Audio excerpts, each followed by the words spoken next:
नमस्कार विद्यार्थी मित्रांनो, Mpsc IQ मध्ये तुम्हाला सर्वांचं हार्दिक स्वागत. मित्रांनो, आजच्या व्हिडिओमध्ये आपण इकॉनॉमिक्स या सब्जेक्टवर महत्त्वपूर्ण क्वेश्चन आणलेत. ऑलरेडी आयोगाने या टॉपिकवर बऱ्याचदा क्वेश्चन विचारले, त्याच्यामुळे भविष्यकाळामध्ये आयोगातर्फे एक क्वेश्चन विचारण्याची पुन्हा शक्यता आहे.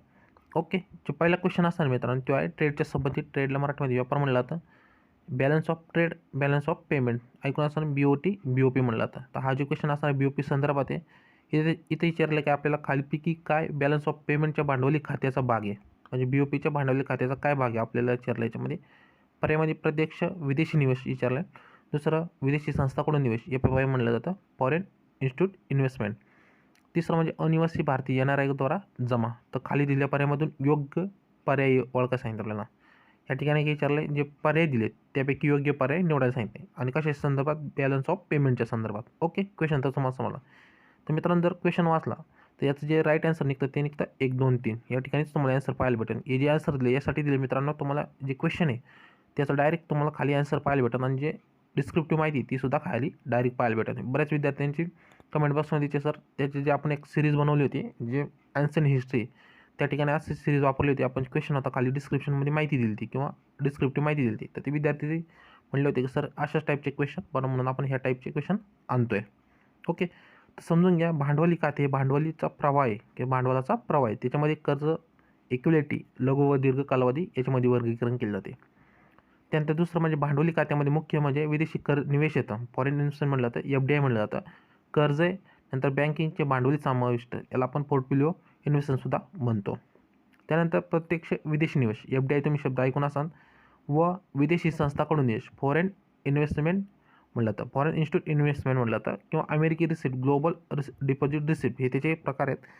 व समाविष्ट करणारे जे पोर्टफोलिओ निवेश हे वस्तुतः गैरकर्ज प्रतिबिंबित करतात. म्हणजे त्याच्यामध्ये काय काय येतं, जे बॅलन्स ऑफ पेमेंटमध्ये काय येतं, FDI येतं, नंतर FII येतं, नंतर जे ग्लोबल डिपॉझिट रिसिप्ट म्हणलं जातं, ADR म्हणलं जातं, तर ते सुद्धा त्याच्यामध्ये येतात. त्यानंतर परंतु जे कर्ज बाहेरील उधार किंवा व्यापार आहेत व जे अनिवासी भारतीय आहेत NRI म्हणलं तर यांच्याद्वारे जमा राशीचे सर्व बँकेचे व्यवहार दर्शवितात. ओके, हे फक्त कन्सेप्ट आहेत, लक्षात ठेवा. त्यानंतर नाणे बाजार व भांडवली बाजार, आपण एक डिस्क्रिप्टिव्हमध्ये थोडीफार अजून माहिती. नाणे बाजार तुम्हाला माहिती असेल, एक वर्षातले जे व्यवहार असतात त्या नाणे बाजार म्हणलं जातं. भांडवली बाजार म्हणजे 1 वर्ष किंवा त्यापेक्षा जास्त जे व्यवहार असतात त्यांना आपण भांडवली बाजार म्हणतो. जर जलद आर्थिक व औद्योगिक विकासावर उद्दिष्ट गाठायचे असेल तर विस्तृत व कार्यक्षम भांडवल बाजार अस्तित्वात मानावे लागते. त्यानंतर भांडवली बाजारावर विकास आहे, त्याच्यावर कारणीभूत ठरणारे कोणकोणते घटक आहेत. जर भांडवली बाजार जर डेव्हलपमेंट व्हायचं असेल तर त्याला कारणीभूत ठरणारे हे घटक आहेत. त्याच्यामध्ये विदेशी व्यापारातून उत्पन्न वाढलं पाहिजे, शेतीचे आधुनिकीकरण, नफ्याचे पुनर्गुंतवणीकरण, बँक कर्ज, वित्तीय संस्थाचा विकास, उद्योजक वर्गाचा विकास. ओके, क्वेश्चन पुन्हा एकदा समजून घ्या. बॅलन्स ऑफ पेमेंट विचारले आपल्याला, भांडवली खात्यामध्ये काय येतं त्याच्या.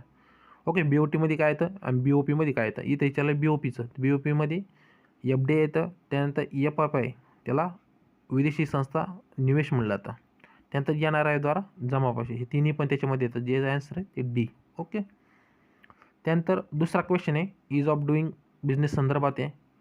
ओके, तर भारतात ईज ऑफ डुईंग बिझनेस सुधारण्यासाठी खालीपैकी कोणते पावले उचलावे लागते. ऑलरेडी तुम्हाला ईज ऑफ डुईंग बिझनेस माहिती. 2017मध्ये 100वी रँक होती, 2018मध्ये 77वी रँक होती आणि 2019 63वी रँक होती. आपल्याला काय विचारले, भारतात ईज ऑफ डुईंग बिझनेस या संदर्भात किंवा जे सुधारण्यासाठी खालीपैकी कोणते पावले उचलावे लागतील. पर्याय देत यापैकी योग्य पर्याय निवडायला विचारले. तर इथे पहिलं आहे वस्तू आणि सेवा कर, त्याला GST म्हणलं आता.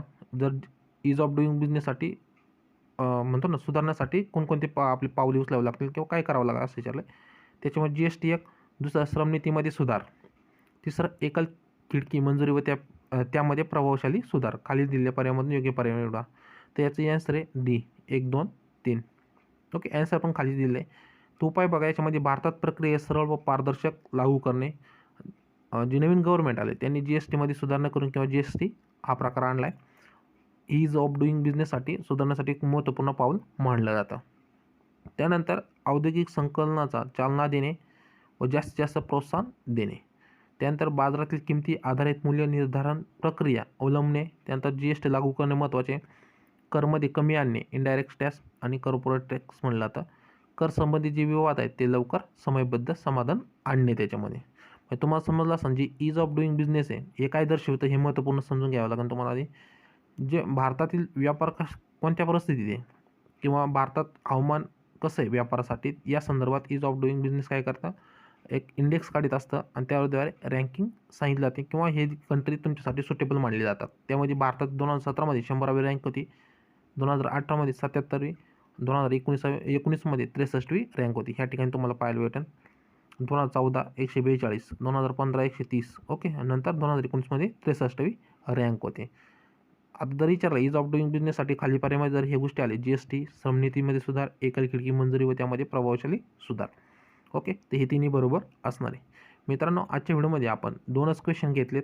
येणाऱ्या काळामध्ये आपण भरपूर क्वेश्चन घेऊ. जास्तीत जास्त सराव इकॉनॉमिक्स या टॉपिकवर किंवा इकॉनॉमिक्स या सब्जेक्टवर आपण करणार आहे, ओके.